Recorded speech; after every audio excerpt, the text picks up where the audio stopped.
What if the reason that you're not losing belly fat isn't because you're doing enough, but rather because you're doing too much? Because I cut my gym time down from 12 to 6 hours per week and I got ripped way faster. And in this video, I'm going to show you the laziest way to get ripped. First of all, let's quickly unpack what the phrase laziest way means because it's not some magic pill. It's a simple, tried and tested strategy. Now, let me tell you a story that'll show you why I use this strategy specifically. So when I was in school, my parents insisted that I got good grades, but I personally never cared for academics. I was way more interested in spending time playing sports and hanging out with my friends and overall just having a good time. But my parents made it very clear that if I wasn't going to get good grades, then they weren't going to let me play anymore. So I was faced with a dilemma.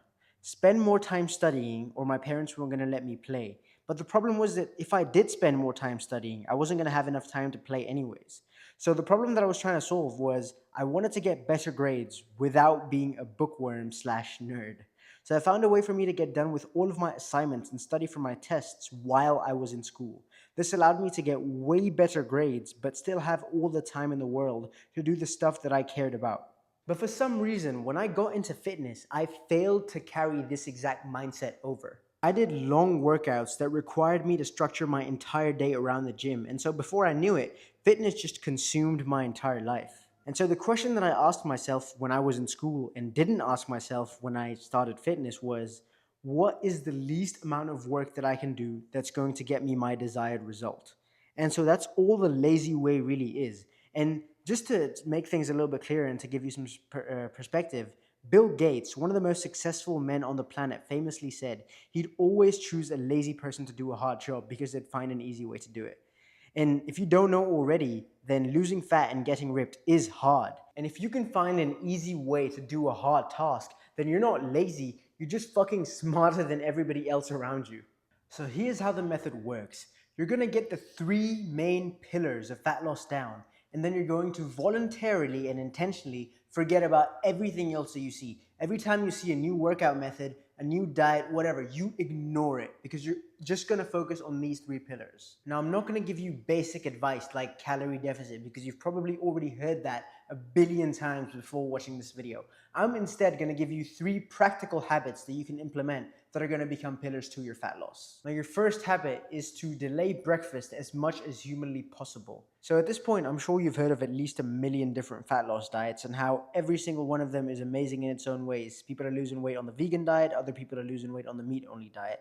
Here's the thing, I'm strongly against following any dieting methods that are extreme and unsustainable. The reason that I'm asking you to delay breakfast is no matter whether you like to eat meat, eat carbs, whether you don't like to eat gluten or you're lactose intolerant, it doesn't really make a difference. Everybody can delay breakfast by a few hours and it contributes massively to fat loss. But the problem is that delaying breakfast by a few hours can get very difficult if you're just drinking water. So here's what I recommend you do.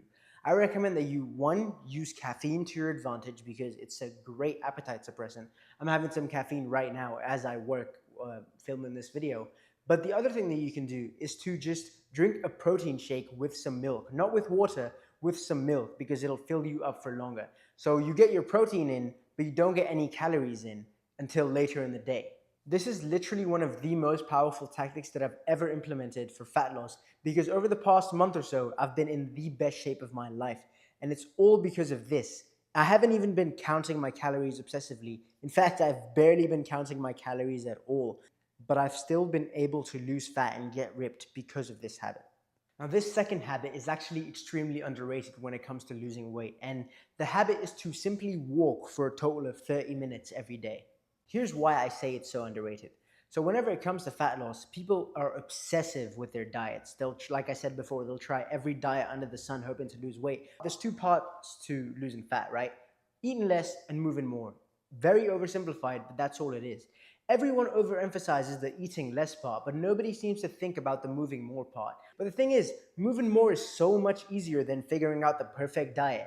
I had a client inside of my minimalist fitness program that was trying to constantly fix his diet. He went on the ketogenic diet and actually ended up losing a bunch of weight. But of course, it was unsustainable, so he just gained the weight right back. So what I really did when he came to me is I said, bro, let's just stop thinking about the diet altogether and let's just increase your movement. And let's see where this takes us. And he lost 10 pounds in 1 month. Now, this third habit is actually going to ensure that you look ripped instead of skinny when you lose fat. And that habit is to simply lift weights 2 to 4 times per week. Now, here's why that's so important. So there's two things that we want to do if we're aiming to get ripped. One is we want to bring our body fat percentage down, which we're already going to be doing using habit number 1 and habit number 2. But the other thing we want to be doing if our goal is to be ripped is to bring our percentage of muscle mass in our body up. So body fat percentage goes down, muscle mass percentage increases. And this leads us to having a body that looks ripped. But if we're not lifting weights at least 2 to 4 times per week, then our body fat percentage is coming down and we're losing weight, but we're also losing muscle mass. Now, if we lose weight and we don't make any efforts to preserve muscle, then what happens is our body fat percentage comes down, yes, but our muscle mass percentage also comes down. And this leads to us having a skinny fat body, which is not what we want. Now, if you don't currently lift weights, then you don't need to worry about what exercise program to follow, how many days you need to be in the gym, so on and so forth. Right now, you need to focus on just getting into the gym regularly. Get started first, get consistent second, and then get good third. Now, for those of you that already have a gym routine, I'm going to tell you what to do towards the end of the video. But if you're not lifting weights, just know that you're sabotaging yourself on your fat loss journey. Now, if you'd like for me to implement the systems that I've used to lose 110 pounds and help my clients lose weight and get ripped, you can click the first link in the description. And if you're looking for ways in which you can reduce gym time and still get ripped, you can click this video somewhere up here that'll show you how to reduce your gym time and still get fantastic results. I'll see you in the next one.